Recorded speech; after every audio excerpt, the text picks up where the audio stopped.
ఇందాకేదో అన్నారు కదా, తనతో విడిపోయాను కాబట్టి మీ మీద కోపంగా ఉన్నానని. నేను కోపంగానే ఉన్నాను, కానీ దానికి కారణం తను కాదు.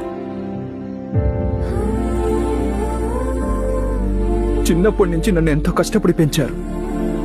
మీకు నేనేం చేయగలనని ఆలోచిస్తున్నప్పుడు బాధగా ఉంటుంది. పర్వాలేదు, ఇంకొన్ని రోజుల్లో క్యాంపస్ ఇంటర్వ్యూలో నాకు ఉద్యోగం వస్తుంది. ఆ తర్వాత ఈ మనిషిని ఏ లోటు లేకుండా చూసుకుందామని అనుకుంటున్నప్పుడు మీరు నన్ను ఇక్కడికి తీసుకొచ్చి అవేవి జరగనివ్వకుండా చేశారు చూసారా. అందుకే మీ మీద నాకు కోపం.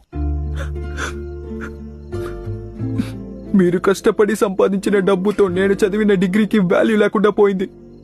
అందుకే నాకు మీ మీద కోపం. మీరు ప్రతిరోజు పనికి వెళ్లి ఆ కారుని తుడవటం చూస్తున్నప్పుడు ఏంట్రా మనం ఏమి చేయలేమా అని అనిపిస్తుంది చూడండి. అప్పుడు వస్తుంది నాన్న